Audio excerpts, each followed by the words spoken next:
Uh, Good evening, viewers and listeners of Concerned Citizens Media. Thank you for coming back again. Today is May 15th, 2023.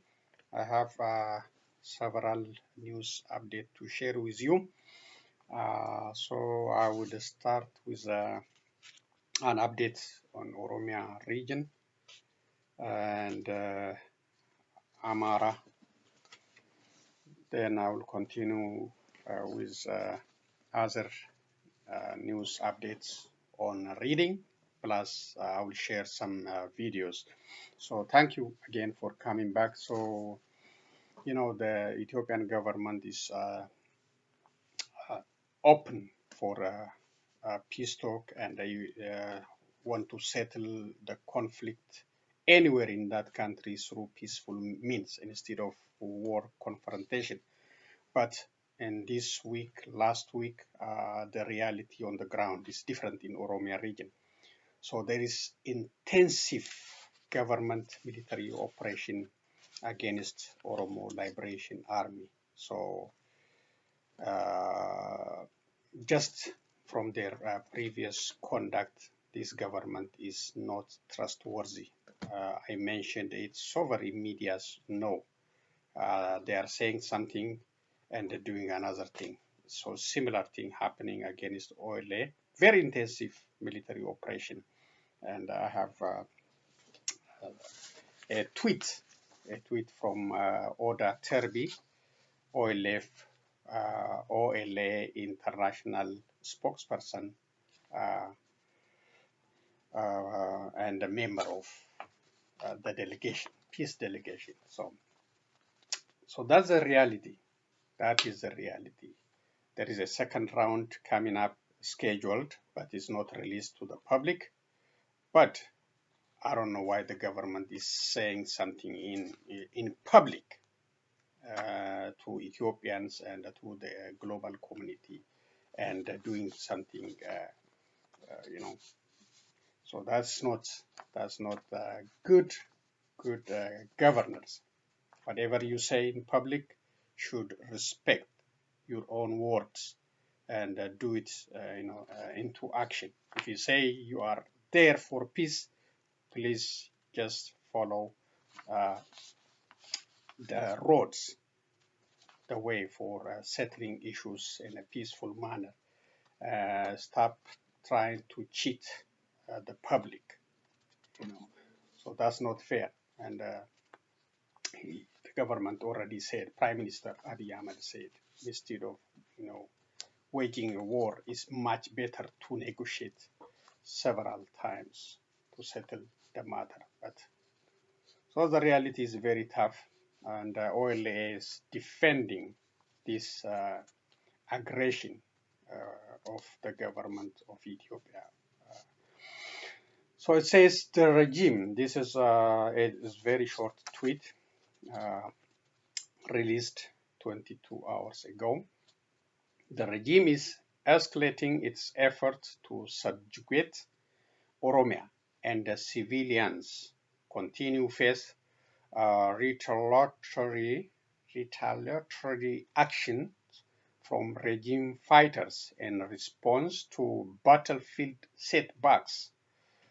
Speaking the language of peace for the international community while pursuing aggressive military actions on the ground is typical of the regime.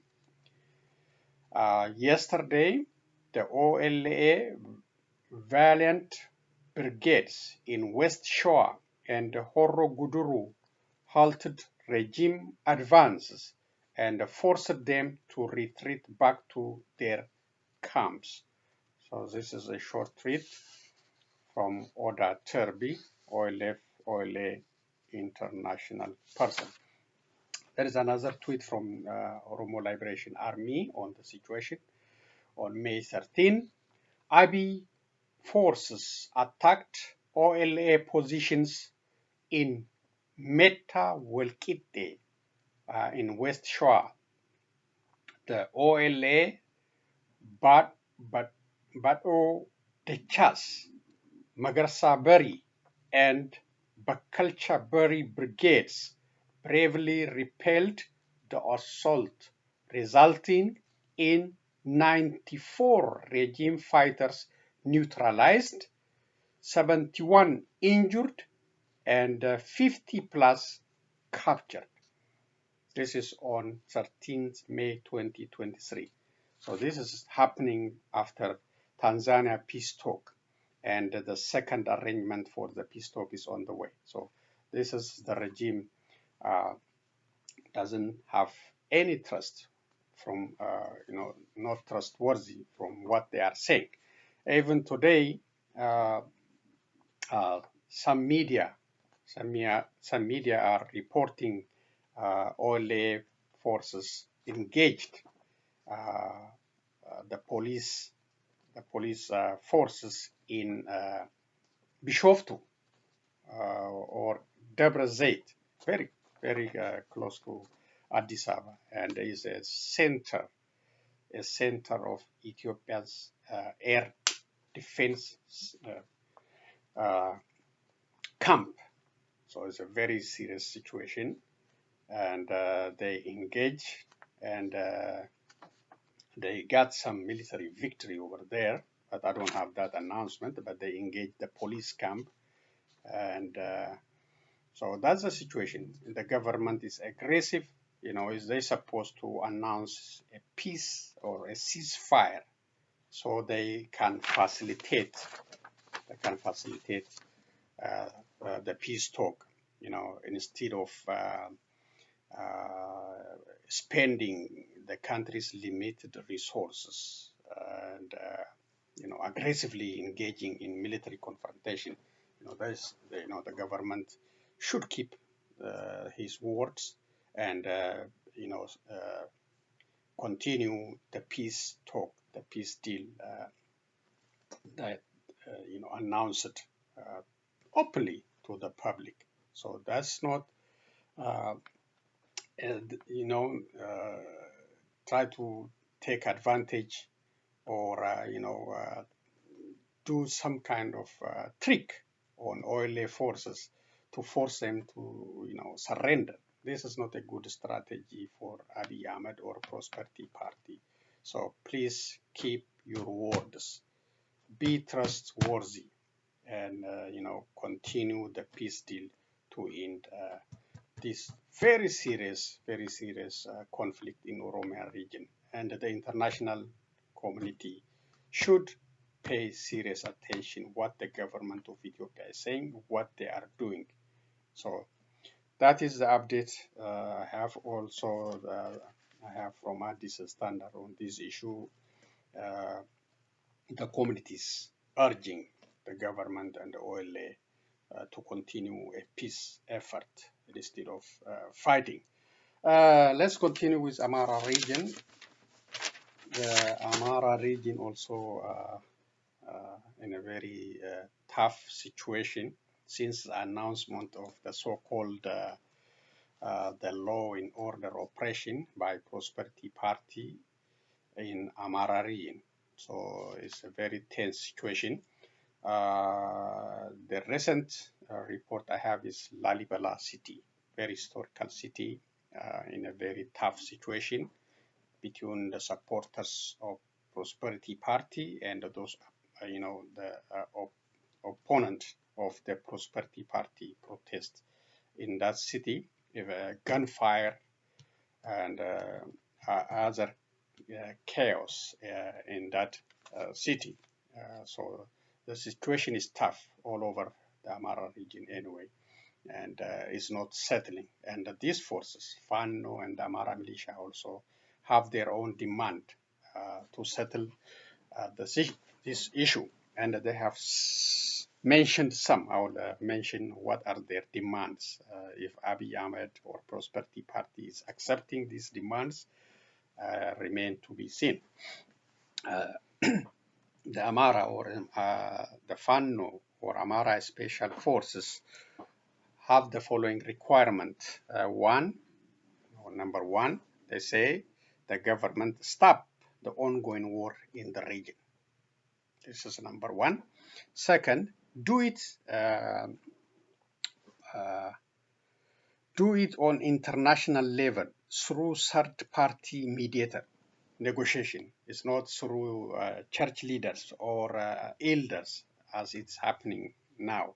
They say we don't, they don't recognize that, and they want to do it on international level, high level talk, just like OLA and the TPLF.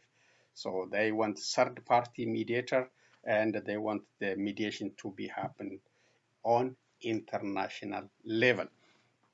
And three, release all political prisoners, activists, and journalists, including non-Amhara, but Thaddeus Tantu. This guy is about 80 years old. He's still in prison, and they are calling for him and other political activists, journalists to be released. This is one of their demand. They also said they are determined to continue their resistance until this and other demands are fulfilled. They are also advising the communities to get fact straight by talking directly to those Fano and Amhara leaders, about peace talk or whatever happening in that region, to fight the government propaganda or government misinformation about facts. So they advising locals and others to talk directly to the Fano leaders and Amhara militia leaders to get the facts, to fight the misinformation the government is carrying out. So this credit for this information is Voice of Amhara, the Voice of Amhara. And this media also reporting that the regional leader, the Amhara regional leader, Dr. Yildiz Algetinnet, is missing from his official duty for almost a week. So they are reporting, and he's missing from official duty. Maybe he's operating from hidden position, scared of this Fano and Amhara militia, but he's absent from office, and the people are facing problem due to his absence. So this is the update I have in Amhara region. The other thing is this past week we saddened by the passing of artist or singer Hirut Bakale. She's very well known. She is just passed away last week. I think her funeral is today in Addis Ababa. She is about 80 years of age. She survived by 7 children and about 10 grandchildren. So she is missed by her fans, family, and friends. So concerned citizens media say rest in peace. Another artist also passed this week. His funeral ceremony also carried out in Addis Ababa. His name is David Firo. David Firo is the son of Firo Hailu. His father is also an artist. He's a singer. So he also passed away in Italy, and his funeral service is carried out in Addis Ababa. So rest in peace, those past individuals, David Freu and Hirut Bakala. Let's continue with other news. Okay. There we go. Let's come to positive news. Positive news. This is innovation news. It says TECNO unveils Spark 10 series smartphone in Ethiopia. TECNO Mobile, one of the leading mobile technology brands in the world, announced on May 13, 2023, the official launch of its newest model, the Spark 10 series, marking yet another milestone for the company in its more than a decade-long journey in Ethiopia. The launch event featured a range of exciting activities to showcase the cutting-edge features of the new phone, the company said.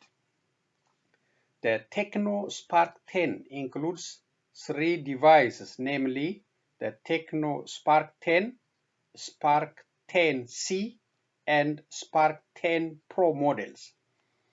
The TECNO Spark 10 is the latest addition to the company's lineup of smartphones, specially designed to provide users with an immersive smartphone experience, and boasts a range of features designed to meet the needs of modern-day mobile users. The series featured adjustable dual soft lights on the 32MP ultra clear front camera available for the Spark 10 Pro, allowing the young generation to showcase the best in them through different operations. Powered by MediaTek Helio G88 gaming processor, the Spark 10 comes with a massive 16GB and 250GB ROM, geared up to elevate the performance in all aspects. TECNO Spark 10 series also features a hard-wearing starry glass black panel, resulting in premier look and a comfortable feel.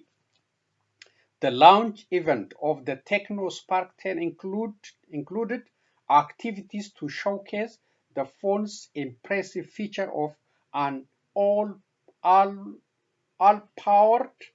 camera, a large HD plus display, a powerful gaming processor, and a battery. Attendees were treated to VR games that enabled them to experience the phone's high-quality display and the processing power firsthand. During the launch event, the marketing director of TECNO Mobile Ethiopia, Mr. Alik, reiterated the company's commitment to providing high-quality smartphones that meet the needs of Ethiopian consumers. In quotation, he said, "We are proud to launch the TECNO Spark 10 in Ethiopia. This phone is a testament to our dedication to innovation and our mission to empower Africans with cutting-edge technology.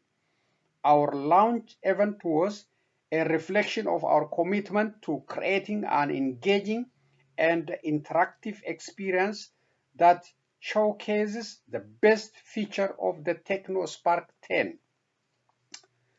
End of the quote. TECNO Mobile Ethiopia has been a trusted brand in the Ethiopian market since 2006, providing smartphones with cutting-edge features tailored to the unique needs and the demands of the Ethiopian consumer.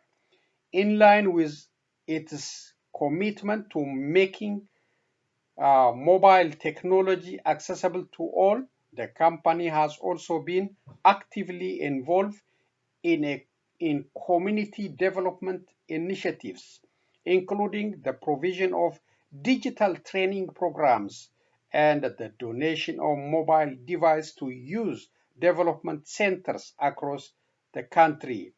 Credit to Dispatch. but I got it from Addis Standard. So Addis Standard is reporting this as it's received from dispatch. So that's a good thing, technological development in Ethiopia, starting from smartphone. This is again from Addis Standard by Abdi Biyansa, written by Abdi Biyansa. It says, communities urge continuous engagement between government, Oromo Liberation Army to end war in Oromia. Yeah, this was I was talking about. Community participants of a workshop on fostering peace in Western Oromia urged for a continued engagement between the government and Oromo Liberation Army, OLA, in order to end the war in Oromia and bring lasting peace to the region. The workshop was organized by Gurmu Development Association in collaboration with USAID ESP, and was held on May 12 and 13, 2023 in Ambo City, some 125 kilometers west of the capital Addis Ababa, aimed at giving key stakeholders and mid-level leaders the influence to strengthen ongoing political and negotiation efforts to bring about peace between the government and the Oromo Liberation Army. It brought together university lecturers, abagadas, religious leaders, opposition party officials, business people, community leaders, high school teachers, and government officials, among other mid-level officials from the 4 Wallagga zones in Western Oromia, and officials from West Shore zones were also in attendance. This is a good crowd, really. Both parties must reach to ceasefire, opening a corridor for the humanitarian aid service. Oromo Federalist Congress Public Relations Head Sultan Qasim Jenna told Addis Standard. In quotation, the first round of talk was promising for further talks. Both negotiating parties have to solve their problems in political negotiation. Both parties have to negotiate in good faith. One party cannot take all. It has to be win-win in order to render peace for society, Sultan said. He also said the media should play a constructive role in helping bring about a positive outcome. The media has to take a positive role in creating a positive environment and disseminating information that facilitates the negotiation process, he said, and criticized that the way some media reported the first round of the negotiation has created some negative atmosphere. Kababush Tamene, a government employee and a resident of Ambo City, also told Addis Standard that both parties have to agree to settle their differences and render peace for the peoples in the region. The parties have to solve their problems to help the people in the region who were facing economic hardship and social and political crisis. She added that the first round of talks was positive, even sitting around the table by recognizing the existence of the problems by both parties is a positive development and constructive for further engagement, Kababush said. Abagada Asfau Kabada, a participant from East Wallagga, an area most affected by the near 5-year war between government forces and OLA, on his part said that the war was affecting trade activities, obstructing agricultural production, affecting access to basic social and infrastructure services such as education, healthcare, transport, communications, not to mention the fear and tension hovering over the region. People are starving, he told Addis Standard. Peace has no option.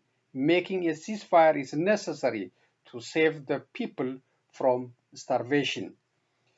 Abbagada Asfa also stressed that the elimination of the root causes of conflict is the cause for sustainable peace in the region.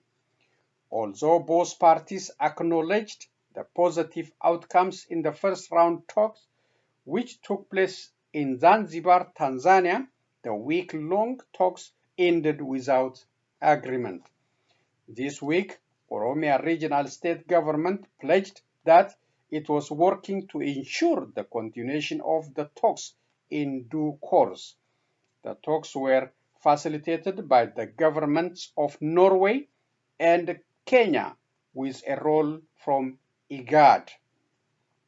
IGAD said that it was pleased with the progress made during the first round of peace talks and that the outcome has created trust and a positive atmosphere for the second round of talks.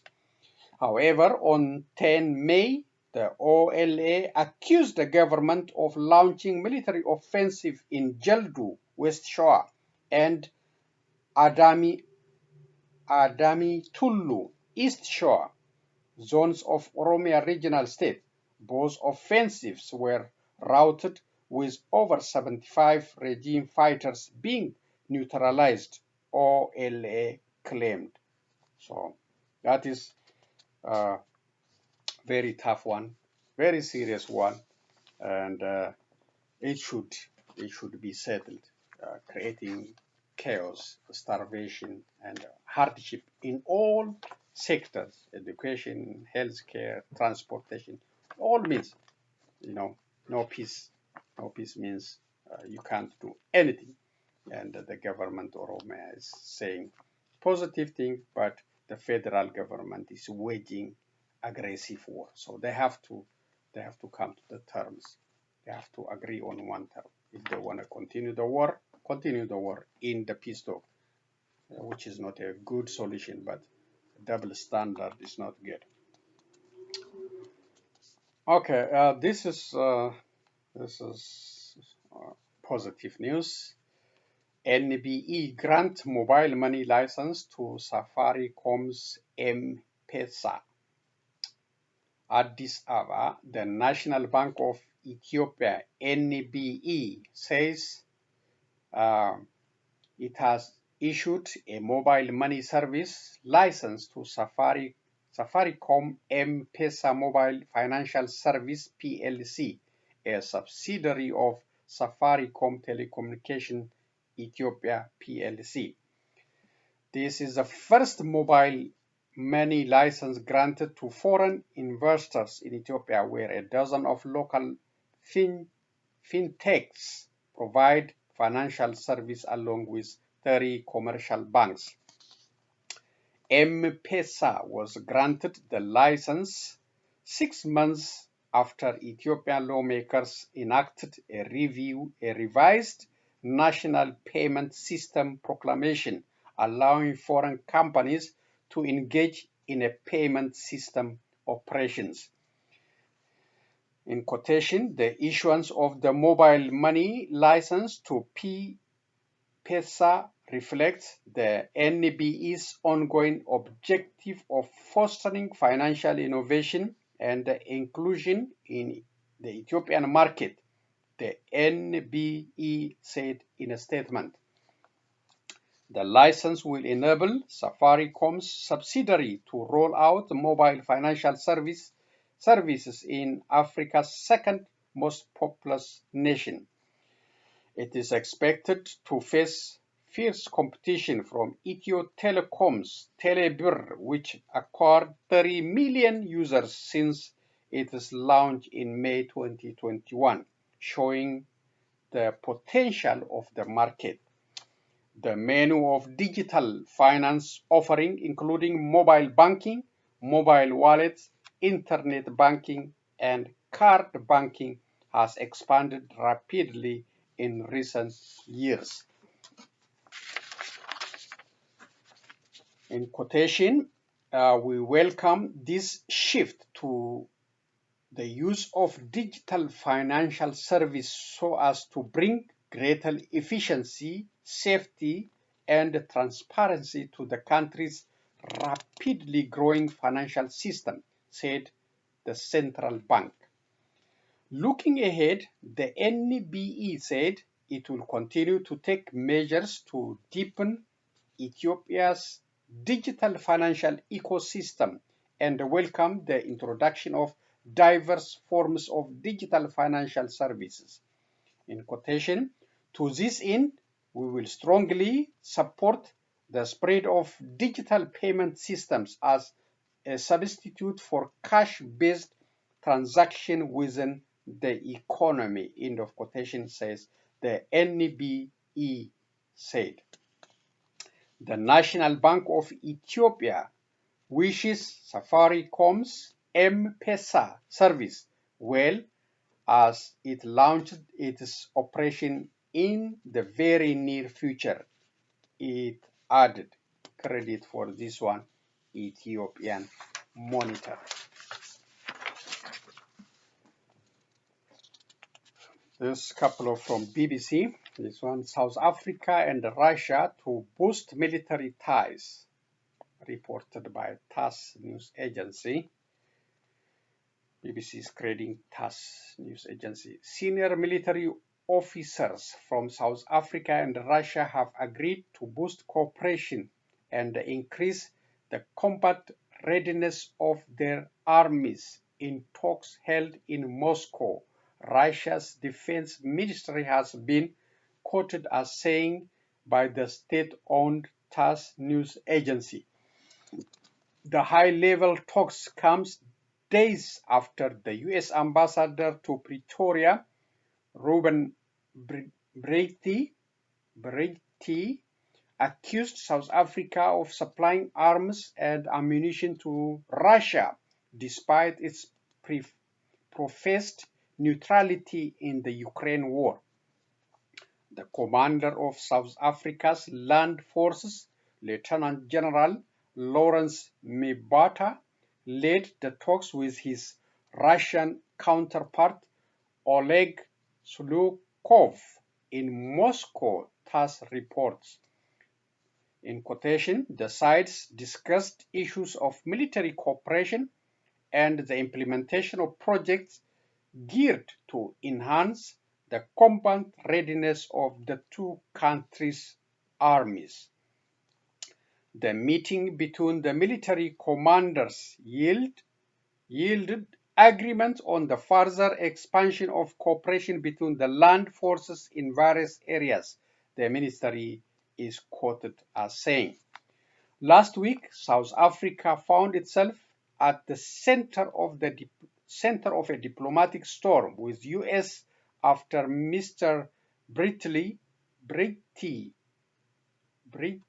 said he was confident that arms and ammunition were loaded on a Russian ship at a naval base in Cape Town in December. South Africa said it has no record of an arms sale, but President Cyril Ramaphosa has ordered an inquiry to investigate the allegation. In his weekly newsletter published on Monday, Mr. Ramaphosa said South Africa was under extraordinary pressure to take sides in the Ukraine war, but it will not do so in what was in effect contest between Russia and the West.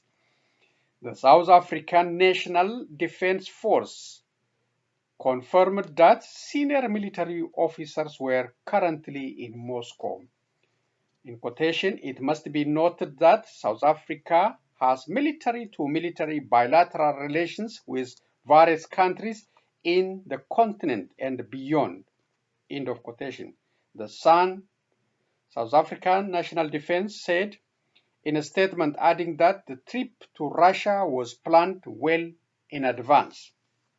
The main opposition Democratic Alliance, DA, said the visit was the latest example of the South African government unashamedly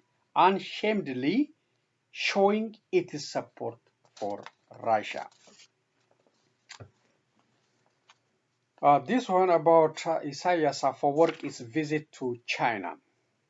Eritrea's leader makes rare visit to China, reported by Will Ross, African editor, BBC World Service.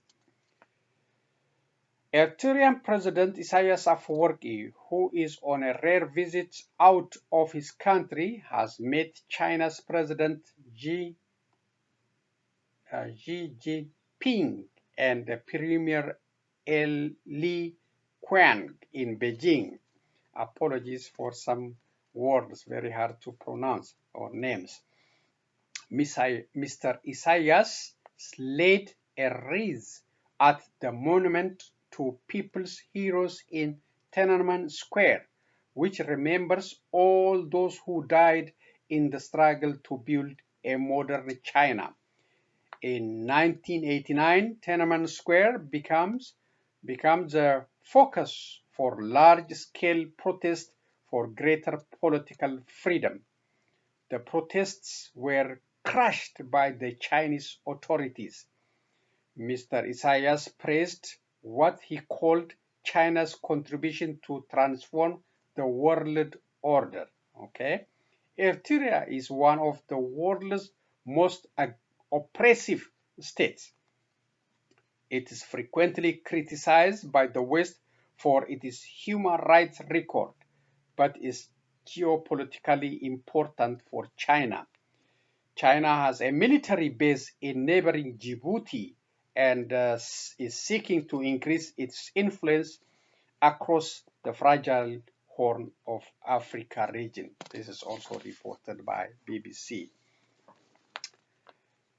This is from U.S. State Department taking steps to impose visa restrictions on individuals involved in undermining the democratic process during Nigeria's 2023 election cycle. The United States is committed to supporting and advancing democracy in Nigeria and around the world. Today, I am announcing that we have taken steps to impose visa restrictions on specific individuals in Nigeria for undermining the democratic process during Nigeria's 2023 election cycle. These actions are specific to certain individuals and are not directed at the Nigerian people or the government of Nigeria as a whole. Under Section 212A 3C of the Immigration and Nationality Act, these individuals will be subject to restriction on visas to the United States under a policy covering those believed to be responsible for or complicit in undermining democracy. These individuals have been involved in intimidation of voters through threats and physical violence and the manipulation of vote results and other activities that undermines Nigeria's democratic process. The decision to take steps to impose visa restrictions reflect the continued commitment of the United States to support the Nigerian aspiration to strengthen democracy and the rule of law. So this is U.S. State Department Anthony J. Blinken. But for some reason, the names of these individuals who may be facing visa restriction is not mentioned in this press release. Okay, this is the last one from White House on the challenge in the Middle East, Israeli and Palestinians. Statement from Press Secretary Karine Jean-Pierre on announcement of a ceasefire between Israel and Gaza-based militants. The United States welcomes announcement of a ceasefire between Israeli and Gaza-based militants brokered by the Egyptian government after nearly 5 days of fighting. U.S. officials worked closely with regional partners to achieve this resolution to the hostilities to prevent further loss of life and restore calm for both Israelis and Palestinians. We are grateful for the critical diplomatic efforts of President Abdel Fattah al-Sisi and senior Egyptian officials, as well as Amir Sheikh Tamim bin Hamad Al Thani of Qatar. Okay, that's region is just not settling well, and the United States can do much more than releasing such statement. If they want to, they can do it. They can settle the issue, but for some reason they just silent, and the continuation of bloodshed and the settlement continue, and the two-state solution is silent. I don't know what they are waiting for. Every time something happens, Israel uses the upper hand with heavy machinery, heavy technology, and destroy more Palestinian homes, kill more Palestinians. The cycle continues, and the United States government, senators, and all this, and plus the European countries are silent.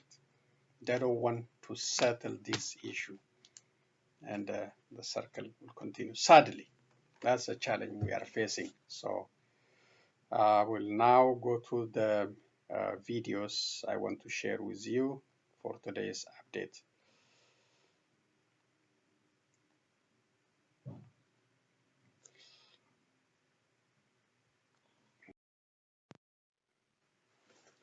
Okay, here you go, the videos I selected for you. The first one is about supporting Oromo Media network, and the campaign they are conducted in Minnesota, fundraising, and public engagement about this voice of Oromo. Let's listen. It's an Amharic, but I have a rough translation. በትናንትናው ዕለት በሚኒሶታ በተካሄደው የማህበረሰብ ውይይትና የኦኤምኤን የድጋፍ መድረክ ላይ ኦሮሚያ ሚዲያ ኔትወርክ ጠንካራ ሚዲያ ሆኖ እንዲቀጥል የሚኒሶታ የኦሮሞ ማህበረሰብ እንደሚደግፍ አረጋግጠዋል። ከኦኤምኤን የምስረታ የመጀመሪያው ቀን ጀምሮ ከሚዲያው ጎን ነበርን ያሉት የመድረኩ ተሳታፊዎች አሁንም ሆነ ወደፊት ሚዲያውን ለመደገፍ ዝግጁ መሆናቸውን በመድረኩ ላይ አረጋግጠዋል። በርካቶች በግልም ሆነ በቡድን ለኦኤምኤን ያላቸውን አጋርነትና ድጋፍም አሳይተዋል። የኦሮሚያ ሚዲያ ዋና ዳይሬክተር አቶ ደጀኔ ጉተማ በበኩላቸው በመድረኩ ላይ ኦኤምኤን የኦሮሞን ህዝብ አንድነትና የብሔር ብሔረሰቦችን እኩልነት ማዕከል በማድረግ እየሰራ ያለውን የሚዲያ ስራ ወደፊትም በህብረተሰቡ ጠንካራ ተሳትፎ አጠናክሮ እንደሚቀጥል ተናግረዋል። የዲያስፖራው ማህበረሰብ ያለማቋረጥ ለኦኤምኤን ላደረጉት ትብብርና የገንዘብ ድጋፍም አመስግነዋል። አቶ ደጀኔ ጉተማ በመድረኩ ላይ ሚዲያ የሌለው ህዝብ መብት ሊኖረው አይችልም ያሉት ደግሞ አቶ በቀለ ገርባ ናቸው። የኦሮሞ ህዝብ ለመብቱ በሚያደርገው ትግል ውስጥ እንደ ኦኤምኤን ያሉ ነፃ ሚዲያዎችን አስፈላጊነት ተረድቶ ለሚዲያው የሚያደርገውን ድጋፍ አጠናክሮ መቀጠል ይኖርበታልም ብለዋል። የኦሮሞ የሚዲያ ተቋማት ቁጥር ከህብረተሰቡ ብዛትና ፍላጎት ጋር የሚመጣጠን አይደለም ያሉት ዶክተር ሁሴን ከድር በበኩላቸው ያሉትም ጥቂት የሚባሉት የኦሮሞ ሚዲያዎች በገንዘብ እጥረት መቀዛቀዝና መዳከም የለባቸውም ብለዋል። የኦሮሞን ህዝብ የሚመጥን ሚዲያ እንዲኖር ከተፈለገ ቀጣይነት ባለው መንገድ መደገፍና ማሳደግ ይጠበቅብናል ሲሉ አክለዋል። ኦኤምኤን ለኢትዮጵያ ብሔሮችና ብሔረሰቦች ሁነኛ የሚዲያ አማራጭ በመሆን እያበረከተ ያለውን አስተዋጽኦ የሚደነቅ መሆኑንም የመድረኩ ተሳታፊዎች ተናግረዋል። ተመሳሳይ መድረኮች ሲያትልና ቶሮንቶን ጨምሮ በሌሎች ከተሞች እንደሚቀጥል ከወጣው መርሃ ግብር ለመረዳት ተችሏል።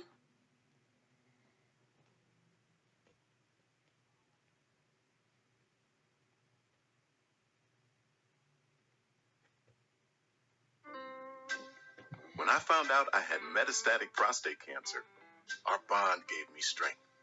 Writing was how we first connected. So the Kenya and Somalia board. Okay, I will come back to the Kenya-Somalia video. So what is saying roughly, this is a campaign to strengthen and to support Oromia Media Network. And it says the Oromia Media Network, Mr. Dejane Gutama, appreciated the support the media or they are getting from the Oromo diaspora community in Minnesota.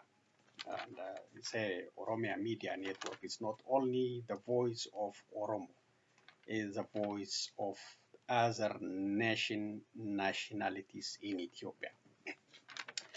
And also activist and a politician, Mr. Bekele Gerba, also said a society without media, it doesn't have a right.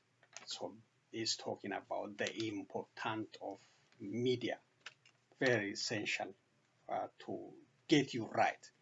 So he also encouraged to support media sustainably, to stand behind OMN and other Oromia media, Oromo Media, to strengthen financially, to support them, or whatever kind of support they need. And the other speaker is Dr. Hussein Kadir, also mentioned the Oromo population and the media serving the Oromo people are not, matching, very, very low. Oromo population is more than 70 million, probably. So we don't have that much media. We have Oromia Media Network doing its best, from outside, evicted from the country. The one left behind is just propaganda tools for the government. So we don't have that strong media telling us what is happening in Wolaga, how Oromos are suffering in Bali, Borana, Shoa. No. It has been like this for the last many years. So we need media. We need especially Oromo media supporting Oromos, those who are becoming the voice of Oromos and the voice of other nationalities. So we have to stand behind, support them financially, and support them with whatever they need from us. And they have also coming to Seattle, Washington, Toronto, Canada, and other cities. So wherever you are, please support these voices of Oromo. It's not only Oromia Media Network, but also Kelo Media and others. So that's all about supporting and campaigning, fundraising for this media. Very essential. Yes, if there is no media, there is no voice, there is no right. And nobody is talking about your grievances. We have so many medias in Amharic, in Ethiopia, so many. But we are missing,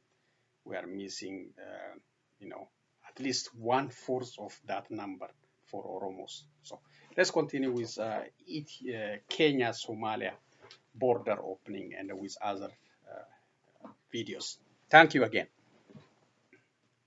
Will be reopened within 90 days from today in a phased out manner though.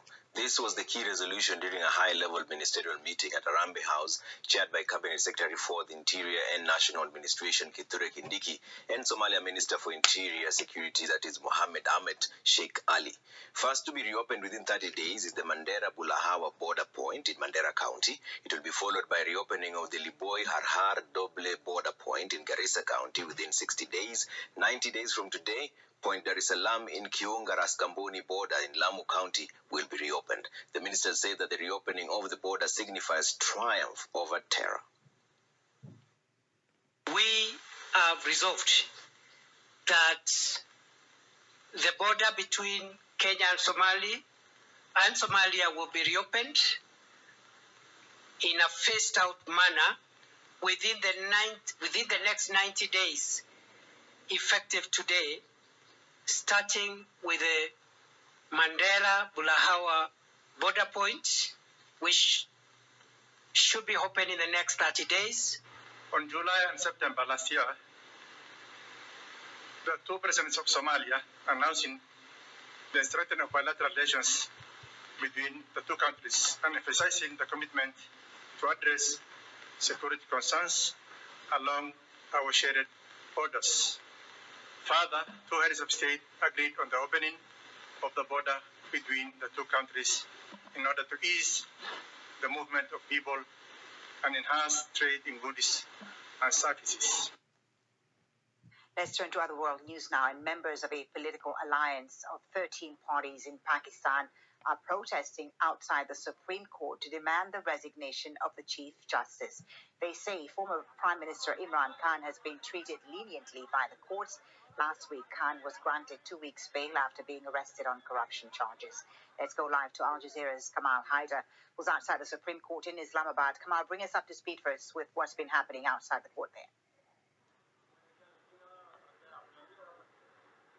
Well, as you mentioned, the 13-party alliance, which is the government in power, had announced that they will be staging a major sit-in outside the Supreme Court today.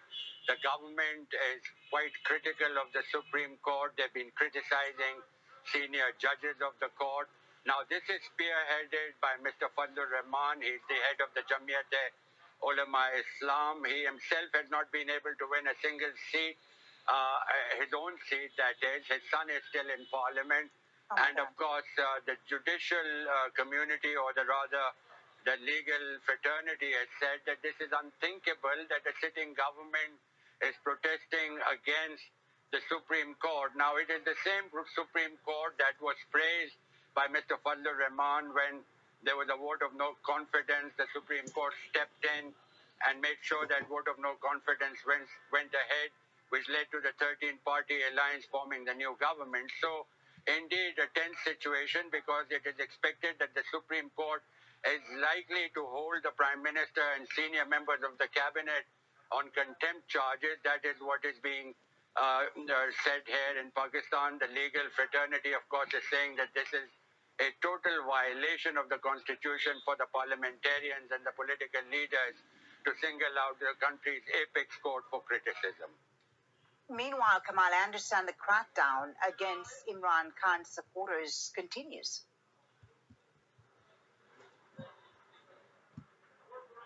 Absolutely. In fact, the government has been arresting all the key leaders. They've been breaking into their houses, smashing the doors. There are reports that the families have been manhandled. Most of the Pakistan Tehreek-e-Insaf leadership is now behind bars. They, of course, have been arrested and on the pretext of public maintenance order. This is a clause under which they can arrest anybody from 15 to 30 days. So the senior leadership arrested. Many peaceful protesters who have been taking part in the protests against the government have also been arrested. Sweeping operations are underway, and of course the government is now trying to put the onus of blame on Imran Khan for all the violence that took place when he was arrested. He, of course, has said that he was in jail and had no control over those crowds who went on the rampage. So indeed, the government hell-bent on trying to corner Imran Khan's party. All the leadership is under arrest, and they, of course, are trying to disqualify him to make him irrelevant. However, his popularity continues to grow, and that, of course, is going to be a main challenge for this 13-party alliance, which is now seen in defiance of the country's apex court. Okay, Kamal, thank you very much for that update. Kamal Haider, live for us there in Okay, Islamabad. one more video about Turkey election. Despite incumbent President Recep Tayyip Erdogan falling just short of the required absolute majority to avoid a likely runoff, Sunday's vote was a reason for many Erdogan supporters to celebrate. His challenger, Kemal Kılıçdaroğlu, was widely tipped as a front-runner in many opinion polls, but he lagged 4 percentage points behind Erdogan in preliminary results, despite soaring inflation and a cost-of-living crisis, coupled with accusations of a botched response to the earthquake. Istanbul's Üsküdar district, once a traditional Erdogan stronghold, is witnessing growing electoral opposition. It's a place Kılıçdaroğlu targeted with his broad electoral coalition. Reaction from voters is mixed. There is this Tayyip mentality, you see. It's always been believed he will save this country. He will save this homeland. That logic is always there. I want to break that mentality a little bit. We should open our minds. Change is good. But people believe without him there will be no roads, no bridges, the citizens will be hungry.